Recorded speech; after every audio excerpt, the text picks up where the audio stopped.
Hello, everybody. Welcome to the new episode of Cannabis Pros and Marketing Masters. I'm your host, Nigel Despinasse. Today, I am joined by Tina Ulman.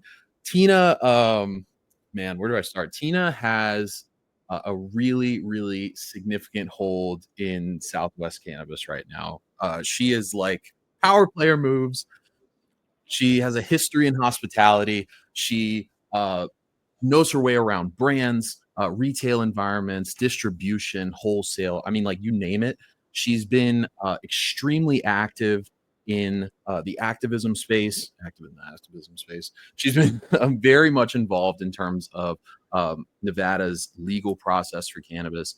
She's been the president of the Chamber of Cannabis. She's been the commissioner for diversity, social equity, and inclusion on the CCB committee in Nevada. And she's the CEO of the Grow Up Co-op. So, sorry if I just put everything out there, Tina, but give the people a hello and let them know what you're about. Thank you. That was good. The only thing that you forgot is 20-year cannabis consumer. So been smoking the herb since my early 20s. And yeah, super stoked to be here. I love Beard Bros, the company, everything that it stands for. And honored to be on the show today to spread the good green word and talk about what we're building here in the Southwest. I love that. I appreciate it. And we appreciate your time, truly. To start off, I think that you have done like a lot of things, and I think people might not be ultra privy to kind of the trail that you've blazed in the industry. You started off in activism, like for the people, and not to say that you're not still doing that, but as time goes on, you tend to get more involved in the industry side of things. You have connections within business, and we can get into the whole creating distribution pipelines for hemp beverages in a little bit, but kind of give the people a background of kind of how you started in terms of like the activism education space. Yeah, for sure. Well, it really starts with being affected by failed drug policy. So when I was 3 years old, my immediate family member was sentenced to life with no parole for a nonviolent cannabis offense. Never had any offenses prior to that, served in the military, and didn't tell on the people that were involved in the crime. So unfortunately, life with no parole. And I spent my entire life visiting that person in prison, and I knew that he shouldn't be there. I knew it was wrong. So that really fueled my passion and dedication to want to change laws. And as soon as I got in the industry, year one of inception in Nevada, I was working for a small vape company, and I said, hey, what organizations should I get involved with? And the guy working there, he goes, you should get involved in Las Vegas NORML. Like maybe you can help build it even bigger. And I was like, yes, that sounds great. Did some research, went to a meeting. There was a small core group of people and a leader who really knew policy and legislation. And that was an area that I wanted to continue to grow my knowledge in. And we kind of went from, a table of 8 people sitting around talking about how we were going to change the world and built that to monthly meetings where we had more and more of the people in the community coming. And we're able to get 2 bills passed in NORML. One was no pre-employment testing when you apply for a job that's not safety sensitive. And then the other one was cannabis DUI reform to a certain extent. Learned a lot, had a great foundation. And then from there, built the Chamber of Cannabis with some of my closest female colleagues and other leaders in the industry. And when I say leaders, it's the leaders that were doing the work. It was the boots on the ground. It was the ones in the retail shops, on the ground, in the stores, cultivations, production. It organically grew to representing really every aspect of the business. And from that, we created an environment where we focused on bettering the we, not just retailers, not just this sector, but what is best to drive the industry forward as a whole. And we really focused on 3 things: improving justice, driving commerce forward and bringing our community together. We did that through having a strong board, a diverse board that organically was put together, having really fun monthly and bi-monthly meetings that you walked in there eager to learn and you walked out learning something new. Also having a good time, getting people outside of their shell. Nevada's a pretty small state. There's Reno and Vegas and a couple small towns in between, but it creates a space where people can work together, that you can meet other people. And we also had some fantastic legislators who saw wow, we really do need improvements. Just because it was voted to be legal doesn't mean all these other things change. There was still a lot of archaic laws out there and people being affected. Meanwhile, we're bringing in millions of dollars of revenue to Nevada, and nobody else was doing it. That was the other part. Nobody else was focusing on those three things. There were other groups, but their focus was a little bit more siloed. And we had even Jeff and Bill come out for a fundraiser that we did, a Halloween fundraiser. And we heard from everyone from activists to entrepreneurs to regulators, legislators. And then we had some great names that brought in crowds. We had Redman, we had CJ Wallace, son of Notorious B.I.G. We had, a couple big senators and assembly folks.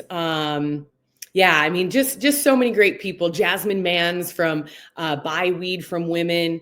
But it was the most fulfilling thing I've ever done.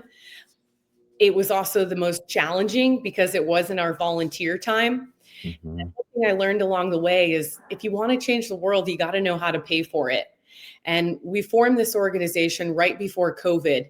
And something I'm super proud of is we were able to raise over $100,000+ in funds, usually $1,000 to $3,000 handshake at a time. And that was everyone from, small companies to large companies like GTI, who were one of our most supportive members, as well as Cureleaf, to small mom and pops that were selling CBD like Jaybird and Cross Country Wellness. And then all the individual members who said, I want to be a part of that.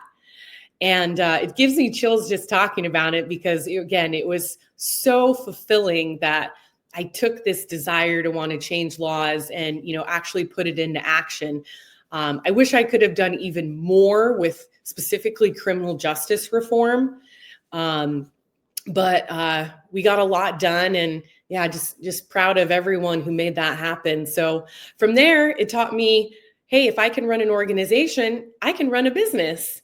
So the whole time I was leading the organization, I was working as a sales and marketing and executive, was able to launch Old Pal, one of the best brands with the best leadership teams. Shout out to Rusty, the CEO, who walks the walk and talks the talk. Big shout out to Rusty. Yep, truly a great example for all leaders to emulate. And then moved on to work for the Source Dispensary and build the Camp brand. And then after that, my partner in business and justice, Danny B., we saw a need to create our own cooperative, essentially an agency, but where people have shared resources, shared costs, unlimited budgets sometimes, and are able to enter the market, have a strong sell-through, and a great brand presence. So here we are today. Wow. Okay. So a couple of things to unpack. One, I feel like whenever you talk to people in the industry, especially people who are trying to make change at scale, it's a big driver in terms of their why. So like clearly like your why is as deep rooted as it gets, having, It really is. having that experience in terms of, the criminal justice system essentially failing you and your family to like such a terrible degree. Like I can understand how that lights the fire to make shit happen, to be honest, Yep. It really does. it lights the fire, but it keeps the fire going. And I think that's something I learned is when I got in the industry, I thought everyone was going to be on fire for reform based on what people say on social media and the keyboard warriors out there. I thought everyone would be lining up to know, like, how can we change this? Well, that was not the case at all by any means. I had, me and the other leaders, we had to herd people in and constantly encourage people. But really, it's a matter of encouragement, because if you've never participated in any kind of like civil duty or activism, it's kind of scary. You don't know where to start. You don't know how powerful your voice is. So through people that I met along the way, mentors, then I was able to take that knowledge and then continue to help develop other people that, wanted to get more involved. So I will say, on another note, one thing I forgot that I just wanted to add. So when I was 13, I started dating somebody. And when I was 16, they went to a hotel party and a drug deal happened and they were there. And they actually ended up taking a plea deal and they received 13 years and did 11. And yes, and my boyfriend at the time was 17 years old when he was sentenced. Tried as an adult. What's that? Tried as an adult, I'm guessing. Yeah. Yep. Mexican-American man, didn't have representation for an attorney, so pretty much got the biggest sentence. And that also fueled my fire. And yeah, of course. He's out now and everything, and we don't really keep in contact. But a couple years ago, he reached out to me and was living in Pahrump. And he said, "Hey, do you think you can help me find a job?" And I was like, "Well, let me see what I can do." And reached out to the folks over at GLP, Green Life Productions, and said, "Hey, do you have any entry-level jobs?" And the owner, Quanine, was like, "Well, we can't hire like felons." And that actually sparked one of the last bills that we got passed, which was allowing ex-offenders, felons, a much easier time to get into the industry so that they could become productive members of society, do what they love, do what they're good at, and never re-enter back into the criminal unjust system. Mm-hmm. So that also really fueled my fire. So two big pieces, they're happening in my life. Holy shit, Tina. Yeah. Oh my God, that's crazy. And I stayed by this person's side for the majority of my adult life and, supported him. And so when I'm committed, You're committed. That's to say. Well, that is like that's the fire that you're talking about. You know what I mean? That is like the engine that helps facilitate change around the industry, because it is oftentimes, and you can attest to this, like oftentimes I feel like when it comes to policy, you have particularly, it doesn't move as quickly as people want it to. You know what I mean? It's not, it's not the way that our whole system is set up is not in a way that is super iterative and changes things on a quick basis to kind of change the macro level of what's going on.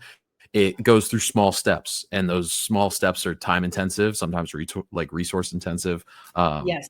And, I think having someone like you that's sitting there and being like, hold the line, keep pushing, and like, remember why we're doing this, does make a massive difference in terms of whenever you're trying to mobilize people for a cause, Thank you. It does. And I'll tell you something ironic that I went to my astrologer, who's a wonderful man. He's almost like a pastor of the sky. And he was reading my birth chart. And first time I met him and got a reading, and he said, "Wow, Tina, you by nature are a promoter." And I was like, "Great. Yeah, I'll promote parties all day." And he said, no, but you're a promoter of messages that other people don't want to talk about. And I thought about that and I was like, wow, he's right. And, cannabis obviously is the biggest platform that I've really taken a stance on, but everything from women's rights to LGBTQ rights to healthcare to campaign finance reform, like you name it, I have no problem talking about it because it's it's doing what I feel is right for humanity. So then as soon as he told me that, I knew I was doing what I should have been doing with the people I should have been doing it with. And it was hard because, of course, when you put yourself in the spotlight, people are going to criticize you or, try to minimize you or demean you. And you just got to have the thick skin, let them have their opinion. That's okay. And then continue your course, stay focused on your goals. And so I'm so glad that I did that. And it's truly probably the most fulfilling thing, other than changing the minds of my parents and their friends about cannabis consumption. That's my number one achievement in the world. The best feeling. Absolutely. Yeah, truly. But so glad I did. Wow. Yeah, that is incredible. I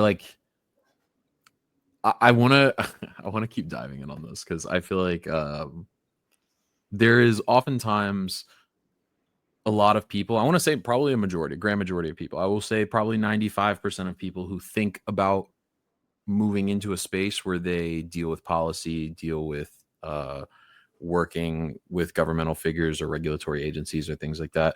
I think people feel like it's a Herculean task to engage with those and try to make something happen. But it always makes it a little more of a feeling of like, hey, I can do this whenever you see somebody who's out on the front lines pushing for that, Like I know we talked the other week about the bill that you had went and spoke about, and like those types of situations where you sit there and you put yourself out there in front of a board of elected officials and say, hey, this shit isn't right, that like I don't think people really understand the magnitude of how that affects what goes on in our day-to-day lives, especially with individuals like us who make our living off of this industry. You know what I mean? Like it is a massively important thing to get involved. I did something similar when I was living in Rhode Island. The medical card process was like extremely arduous to get, it was like you had to jump through a bunch of flaming hoops essentially to get your med card. The alternative that people did was that they would go to get a California med card because that was like probably the easiest thing that you could possibly do, was like do a video call and say like, hey, I'm having back troubles, and they were like, cool, sick, give me your friend's address and like I'll send you a card, and lawmakers ended up trying to reform that and close that reciprocity because they thought that they were losing a bunch of tax revenue from people not buying cards. But the reality of the situation is you have people who, were dealing with MS. You had people who couldn't get out of bed because of chronic pains. You had people who were like mute, and like oil allowed them the opportunity to speak. And like all these people would go up and give their testimony, and it ended up, stopping it because of course, when you see like what people have to deal with, when you understand how things like really affect your community, it makes such a massive difference in terms of policy change, So like shout out to you, because I really do think like not enough people who want to be involved do get involved, and individuals like you help set a precedent for like getting courage and like having an understanding that they can affect change in their community. So like big shout out to you. Thank you. I appreciate it. And I'm excited to get involved even more so in Arizona, where we just expanded to, and working with the Hemp Association here, who I have a meeting with tomorrow, to ensure that now we have sensible hemp policy, hemp regulations and policy. So so it affects so many people that I'll never meet. The laws that we got passed and the work that we did, which is pretty exciting to see it go on in perpetuity. Yeah. Yes, very much looking forward to carrying the torch and keeping it going. Yes, indeed. I love that.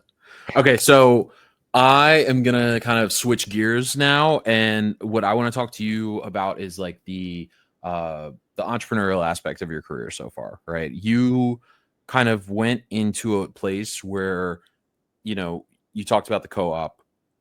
That is like the way I've seen it is like more or less a highway to supercharge connections for people and like really facilitate scale, size, and I don't want to keep using the word change, but kind of in your business, in people's businesses, like you have been like a a road that really helps growth.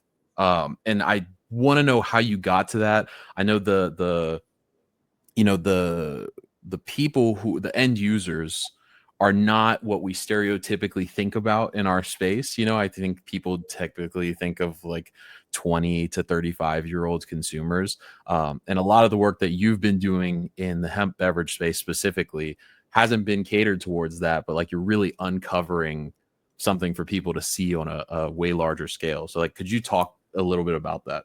Because I think everyone's curious. Yeah, well, at the co-op, we focus on sales, marketing, specifically field and trade, community involvement, and then, of course, improving regulation and legislation. So those are kind of the main buckets, and they all, one hand feeds the other. So it all makes sense. So we represent different brands, both in the cannabis and hemp space, and it's a great example that both of these sectors of the plant can be represented together. They are complementary. They are not competing, as unfortunately many people have tried to look at it like that, mostly capitalists who aren't so concerned about the plant and people having access to the plant, but more concerned about their money or, their needs. So at the co-op, we really focused on how we can drive the industry forward, get more access for folks to cannabis and plant medicine, specifically those that would never walk into a dispensary, that aren't smokers. Like, there is so many more people out there that don't want to combust, that need this plant, and specifically in the 55 and up area. And that is an area that I love to make change happen for a couple of reasons. Number one, there is a need. There is a huge need, whether folks are having ailments, folks are going through end of care life, stressful times, pain management, whatever their need is. They just don't know about plant medicine, whether that be cannabis, hemp, other things. So that's the number one thing, is there's a need. And number two, I have a wonderful family and a lot of family friends that are 55 and up, not including my aunties, my uncles, all of those folks. So I want to help those people in my life. I'll tell you a fun side story. When I first got into cannabis and I told my parents, I took them out on a nice dinner and I tried to, set the tone. So, and my stepdad said, well, let me get this straight. You're quitting your job to sell dope. And then my mom said, are they even giving you insurance, Tina? I'm like, first of all, Pops, it's not called dope. It's called cannabis. He's like, well, you put a ribbon on a pig, you still got a pig. So my parents were like kind of closed-minded and Christian Republicans. I'm sure many people out there have those folks in their family. And after, just doing first and foremost, doing a training for them and their friends, kind of a cannabis overview with products, then moving on to the local Rotary, then the Chamber of Commerce, then this women's Seroptimist group. I started going to church with them or to their church, and then people would ask me, hey, can you get us some gummies? Can you get us one of those drinks? Even the pastor, who was going through some severe health problems. And I'm like, yes, as a matter of fact, we're going to start a group called Christians for Cannabis, an unofficial group. And so it was kind of a running joke, but it really made me, again, see the need for the 55 and up, and Christians and Republicans and people who thought this was reefer madness. And one of the best modalities is through beverages. Beverages are obviously consumed by everyone. It is a billion, maybe $1 trillion industry. I don't know. But people don't want to drink anymore, or at 55 and up, their doctor told them they can't. A gentleman recently I met, he said, well, young lady, my liver gave me a cease and desist, so I'm interested in what you're selling. 75-year-old gentleman from Glendale, so the need there, it was an easy modality. And now, after representing multiple products, I see such a huge runway with beverages. And I've been fortunate enough to represent some great beverages, both in Nevada and in Arizona. Uncle Arnie's, Palmos, Cheech and Chong, Can. So some of the best players in the industry with the best leaderships teams. But Big those time. low dose beverages are really where it's at, because people can replace their beer or their wine or still drink that, but also just have another option. So the thing that I see with beverages specifically, and then kind of the approach that you were taking where you're talking about elder people in communities that typically aren't exposed to cannabis, right? Like, you know, I know we have our stereotypical circles where like initiation happens at sometimes a pretty young age or college aged, etc. But I think the thing that people don't understand is that in these different communities, especially with older aged people, it is only a matter of establishing trust that keeps them from trying this, from knowing this, from understanding this. And a really beautiful way that you just exemplified that was by going to church with people, you know, by like showing that like it's not all dope smoking hippies who drive down the property value or things like that. You know what I mean? It's like it's a way for people to be able to try a different avenue for something, especially with the low dose end of things, right? If I'm having a 2 milligram beverage, I get a little buzz, I get a little feel. You know what I mean? It's not the horror stories that have been written in the New York Times about somebody accidentally eating like a 25 milligram edible after never smoking before, and you know, like it is I think it's a really effective modality. And I don't want to say Trojan horse because it feels like that makes it deceptive, but it is in its own way a way for you to usher in like a whole new consumer group. But the biggest like point between them getting there is trust. So I really love the approach that you take with that, you know? Yeah, you hit the nail on the head there. It's a whole new consumer group. Back in October, we launched Palmos at Total Wine here in Arizona in 14 different stores throughout the state, along with numerous other hemp beverages that came online.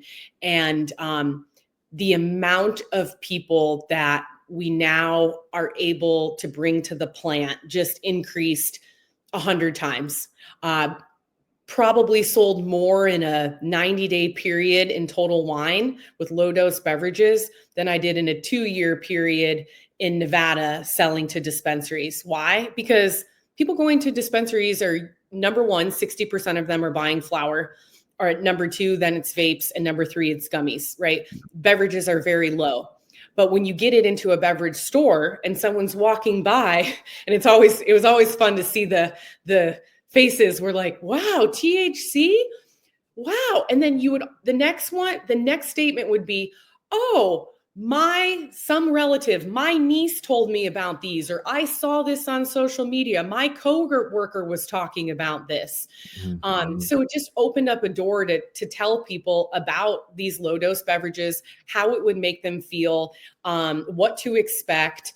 And again, as a replacement for alcohol. And I think what a lot of the folks, especially the folks in opposition to low dose beverages being sold outside a dispensary, need to open their mind and seek to understand is, how are you going to grow this consumer base if you only have products in dispensaries? You will not. John and Mary from Mesa, Arizona, that Snowbird here from Michigan are not going into a dispensary and never will. Half of them still think that the government is taking their information and doing it with something with it, right? Or they're embarrassed, or they work in a job that they don't want someone to see them ever walk into a dispensary. So if you took simple numbers such as, hey, the Arizona net market, since having hemp in retail locations, created 100,000 new consumers. What percentage of that 100,000 new consumers is going to eventually go into a dispensary? Even if it was 30%, cool. Dispensaries now just got 30,000 new consumers that they never got before. And then expanding from that, how many of those 100,000 people told a friend or a family member, well, I actually like these cannabis or hemp or, whatever. So now you're having more people spread the word again to that demographic that it's so hard to. You walk into any dispensary, there's not one piece of advertisement that markets to seniors. Maybe you would have a solve or a balm, but you don't see a senior, a picture. You don't see anything. Everything is, lifestyle, which is the most amazing word. Street culture. Well, guess what? There's a whole culture out there that doesn't want to buy fucking cookies. Yes, indeed. It's the truth. It is like where we are now. Go ahead. I was just going to say, so where we are now with that is, unfortunately, the Attorney General in Arizona said that low-dose hemp beverages, even though it is completely legal through the Farm Bill, that they cannot be sold in any stores outside of dispensaries. And there is no law stating that. It was a complete overreach by the AG. She cannot just create new laws. So there's now litigation happening, and it will go all the way to the Arizona Supreme Court more than likely, which is really sad, because if we look to other states that have been doing it well, like Minnesota, who really is kind of that's the mecca of hemp beverages.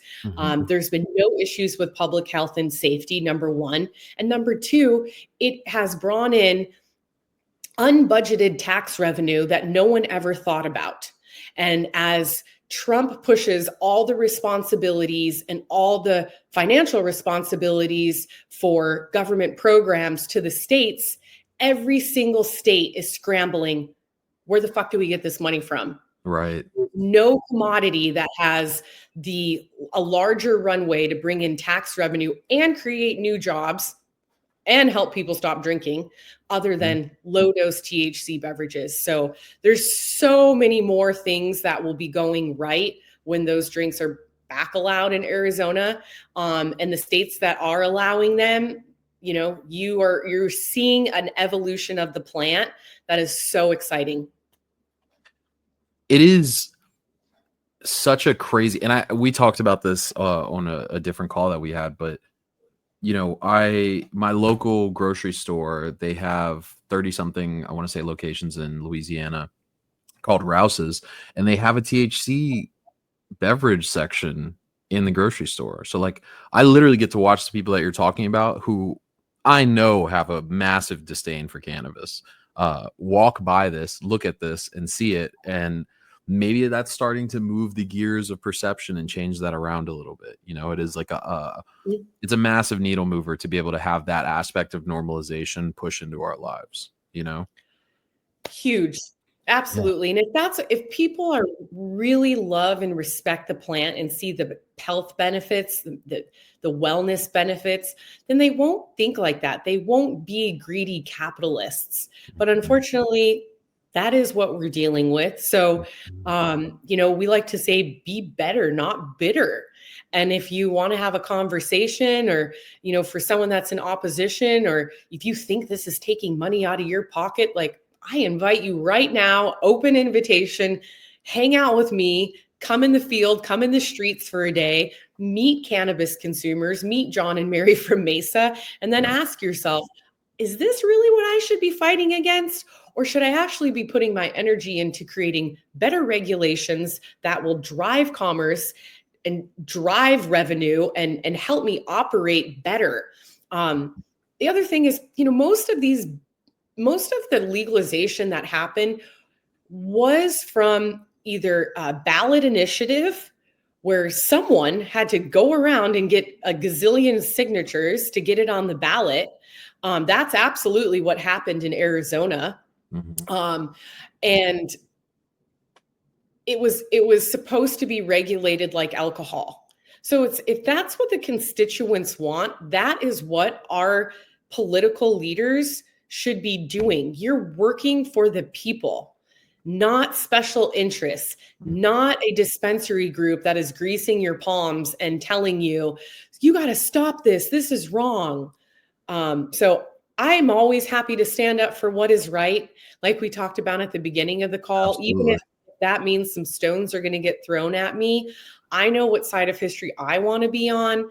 And what stance I want to take. And I encourage anyone in the industry who's in a leadership role specifically, or a team member role, like, do it. Like, that, be your authentic self, stand up for what you believe in, and it will always be the right thing to do. Absolutely. I was about to say, if you look on a long enough time frame, if you do the right thing, it will almost certainly always pan out in your favor. Wow. Yeah. I love the normalization of our plant. I mean, it is like one of those things where, and I think, the hard part, that I think comes into play is that you have such a rich history of counterculture that exists within cannabis, that the normalization of it automatically creates a tension within the community because it springs from an anti-establishment route. It's always been outsiders, and now we're in a place where that is directly butting heads with normalization. So it's a really important thing to have individuals like you be the broker of peace between those two sides, because that's how we ultimately end up in a place where cannabis isn't a thing that, burnouts, hippies, or whatever it is that people's perception is of what a cannabis consumer is like that crystalline image in their mind. Oh, yeah. Yeah. Broker of peace. I'm going to take that one and use that. Thank you. That's a great little nugget right there.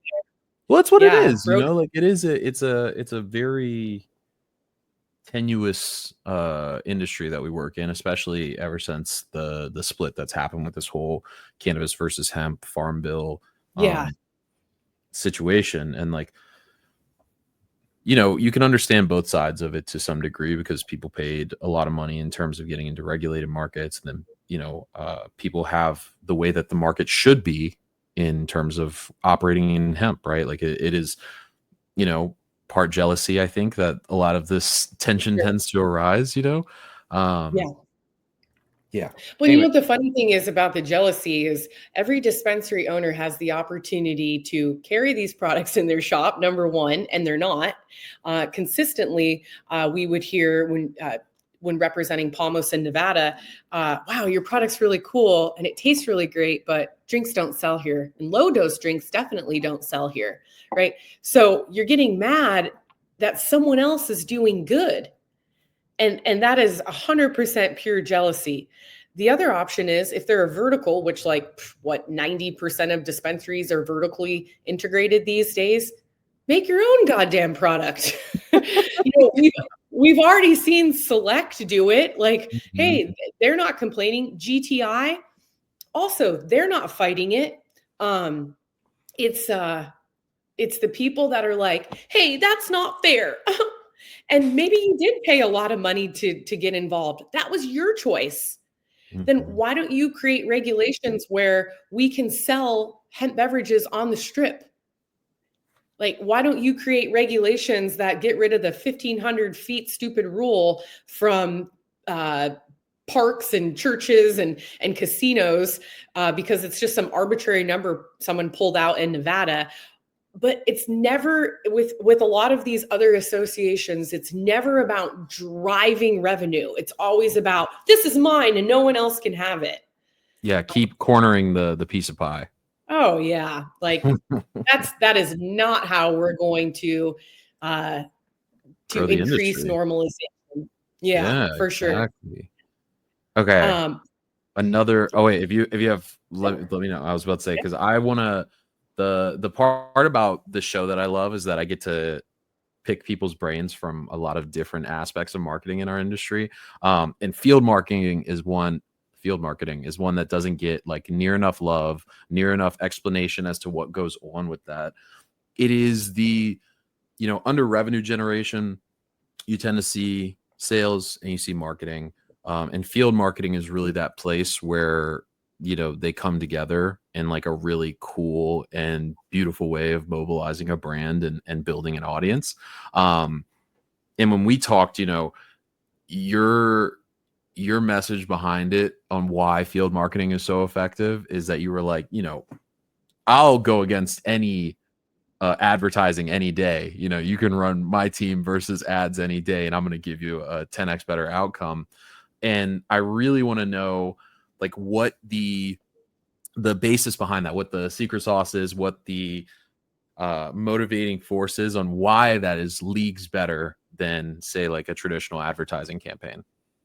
Oh, great question. Thanks for asking.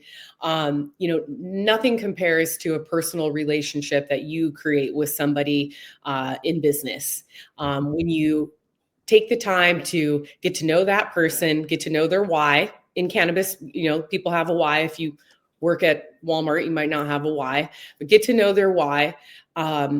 Explain to them the benefits and differentiators of your product and the people behind the product. That is one big thing that we do different is at the co-op, we only partner with exceptional brands that have excellent leaders and products. If your leadership team does not respect and love this plant, then it's probably not going to be a fit. So we talk about the products, the benefits, and then the people behind the products. And that helps us connect with the people who are selling our products, the bud tenders. The bud tenders are the most influential people in the industry. They actually control the industry. They just don't know it. Because what they sell and what they believe in determines if a brand lives or dies. And every time I do a training, and I still absolutely go into shops, it's my favorite thing to do. The last thing I want to be doing is sitting behind a computer filling out spreadsheets. It's so fulfilling because you get to talk to those people, nurture them, show them appreciation. And in turn, if you have a good product, they will sell it. But people miss that step. They go into the dispensary or the retail location. They try to get their product in there. They get their product in there, and then they never return. They're not focusing on support, sell-through, education, and it's just that simple formula that can make or break your experience. And sometimes you might do that and the product still might not sell, and it could be for multiple different factors, but it's really that formula that helps. And then we have great best practices at the co-op. We do store visits twice a month. We support with activations on holiday periods and special events.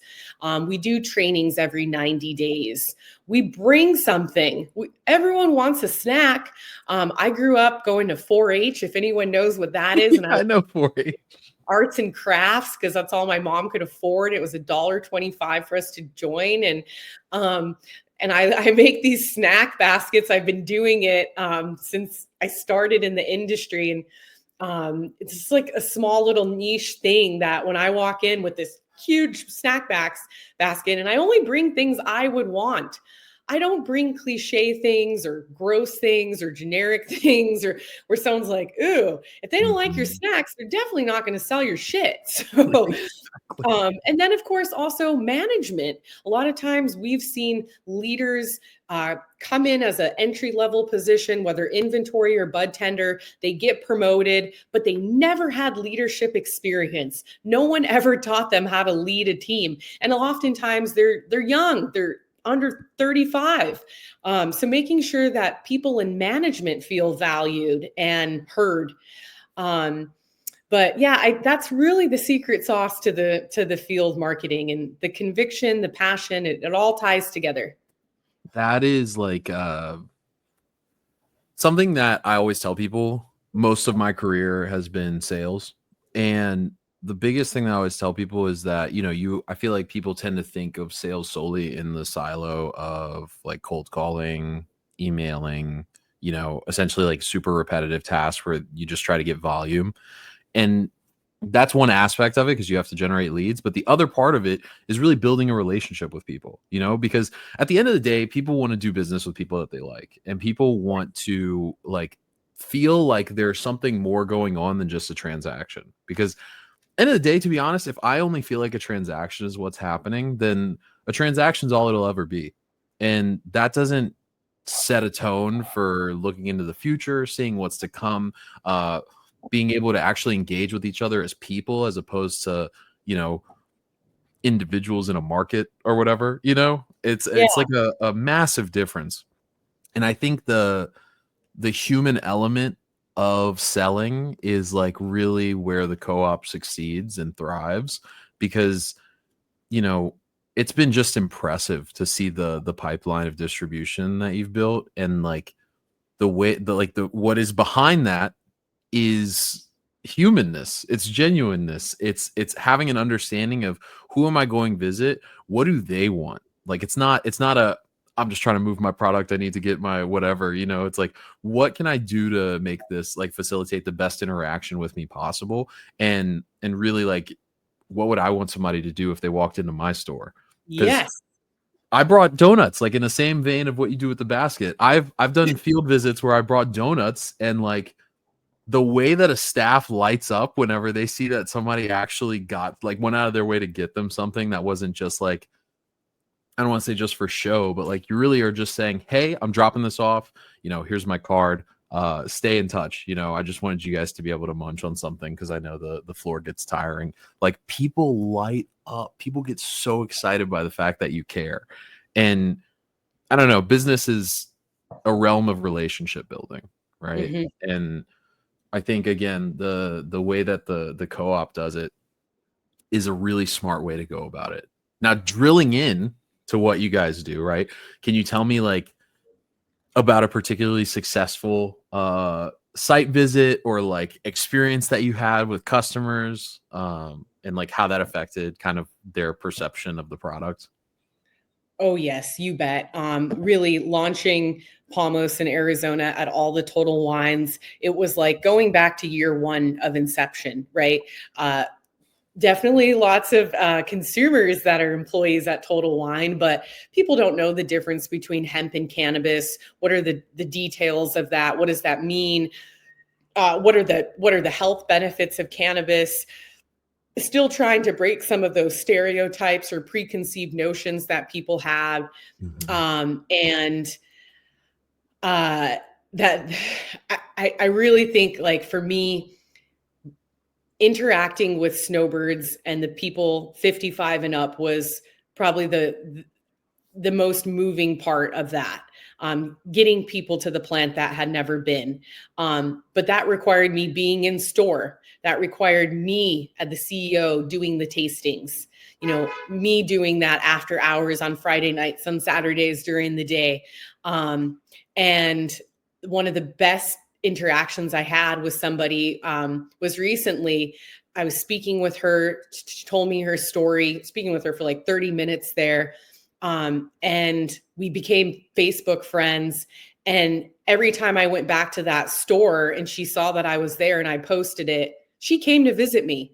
She not only Aw. came to visit me, but she brought other friends to visit. And we developed this like small friendship where I'm just like, wow, this is amazing. This is what the power of the plant. This is what it does. Um, Wow. Another woman, in Total Wine employee, super not pro cannabis, but her sister was dealing with cancer. And after I did my training, she came up to me, probably 65 years old, and was like, I want to get more information on how to help my sister who's battling breast cancer. And it gives you chills to even think about that someone was so anti-cannabis by just a 15-minute training.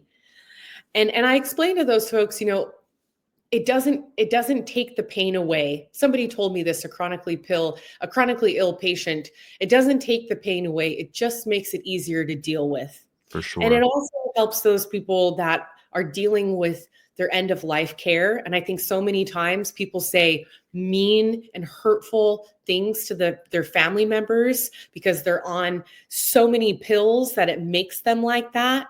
And Mhm. cannabis can bring closure. It did for me and my father. Like, it's truly the miracle plant. And I feel so grateful every day to, again, be that person spreading the good green word. Sales is really just how I make a living. Mhm. I wish I could just go out there and tell people about cannabis all day long. Like, but I get to do that with my favorite products, and now in 3 states. So now in Nevada, Arizona, New Mexico, we represent THC Design, which is an incredible flower brand that started in the legacy market, employee owned, African American led, doesn't use radiation, incredible team. Representing, of course, drinks, as well as THC dip pouches. We work with a wonderful brand called Voon, and I love that I could take somebody and take them off of nicotine pouches and move them to a product that's actually has a benefit to their health. Just super grateful to be in this space and be able to represent these brands and share my talents with whoever I can share them with. A true steward of the plant. Wow. The other part with, because you mentioned the expansion, right? So, I think what a lot of people tend to worry about, or what tends to happen, is there's like a form of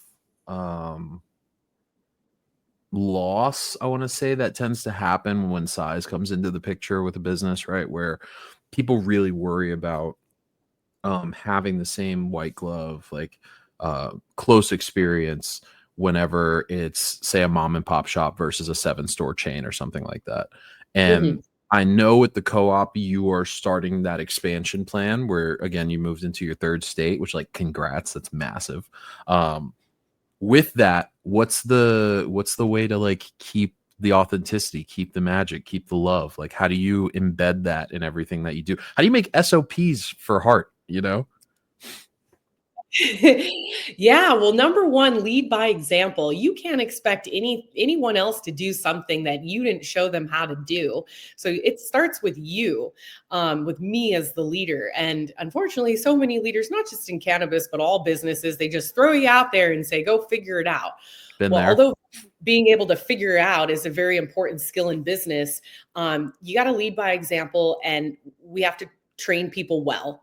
I was lucky. I worked for Wyndham Resorts for 13 years prior to entering cannabis right out of college, 6 years as a sales executive, 7 years as a marketing director in 5 different locations. And I had exceptional leaders that taught me how to have relationships and sell well.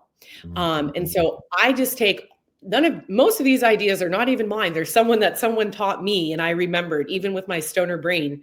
And so I'm able to pass those nuggets along. So that's number one, lead by example. Number two, make sure you're hiring the right people. You can teach basic tasks and skills, but the ethos and the values, and then also what the person is willing to do. So making sure that it's crystal clear and, hey, this is what the job entails.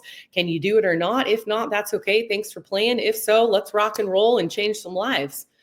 And then inspecting what you expect. Another lesson that I learned from Wyndham.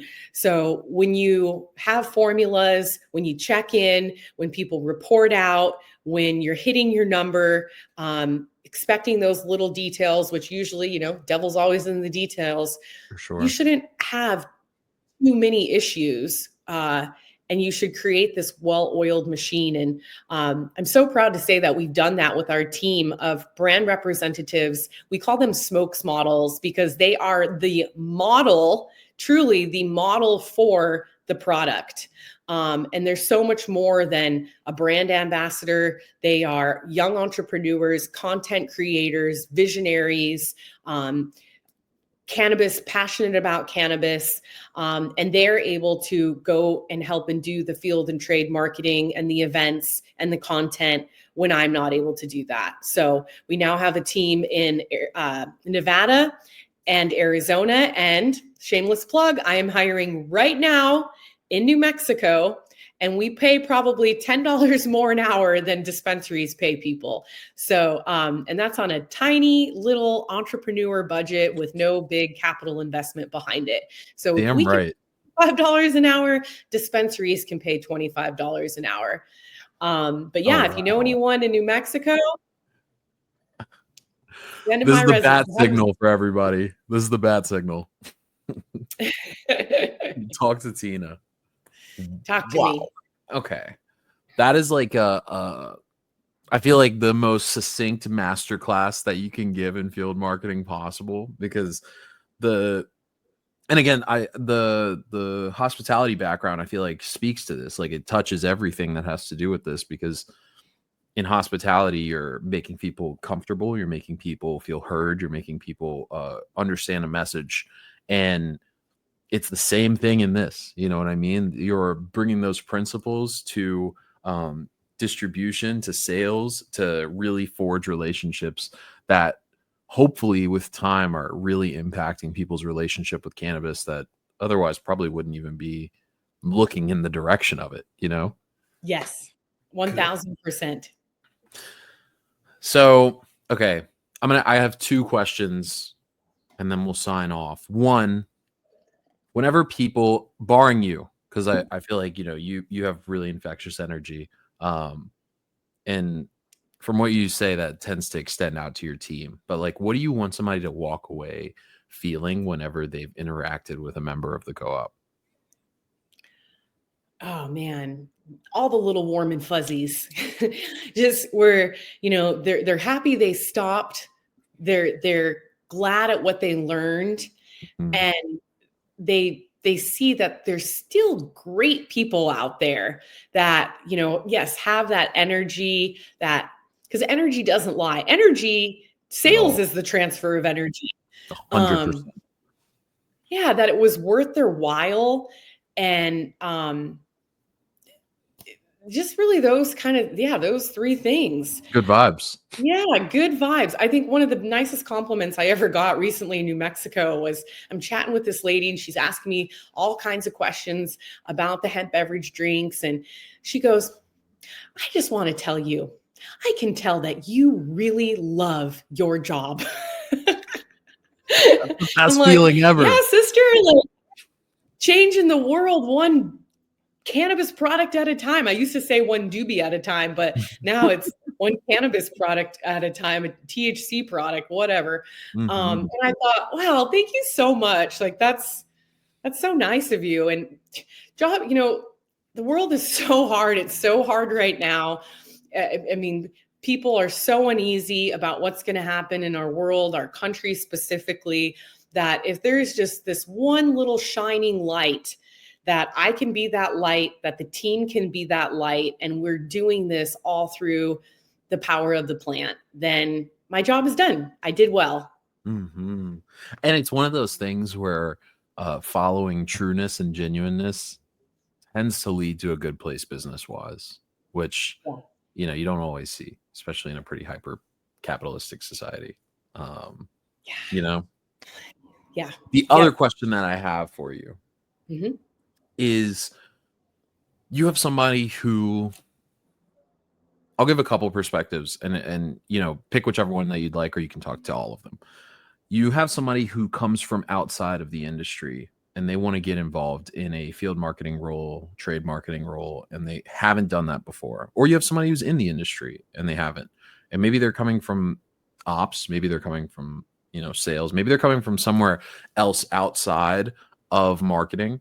Um, what is your advice for somebody who wants to move into that space and like really be that effective change that you're working to be out in the market? What's your advice to them? Oh, great. Yeah, great question.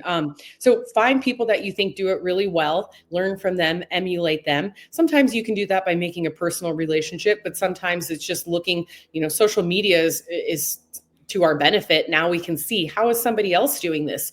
What are Mhm. they doing? What is the step-by-step process that makes them great at their job?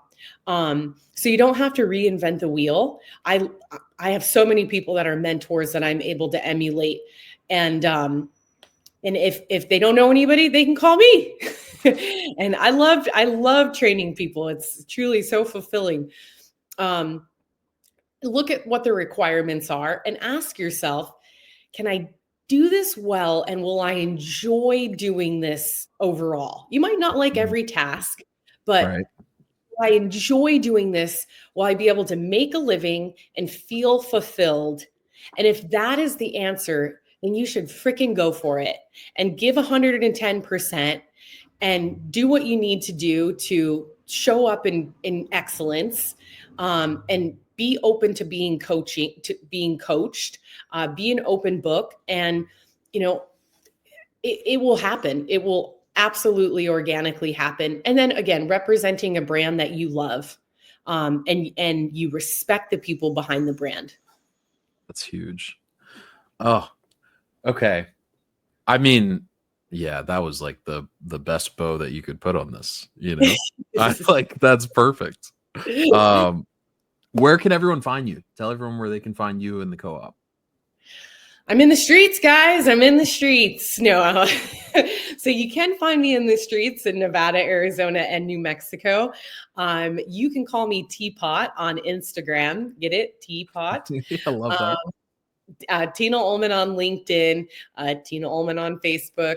But I'm available, and whether it's somebody that has a question or comment, feedback, hate mail, bring it, send it my way. Love to see it. You can only get better from all of those things.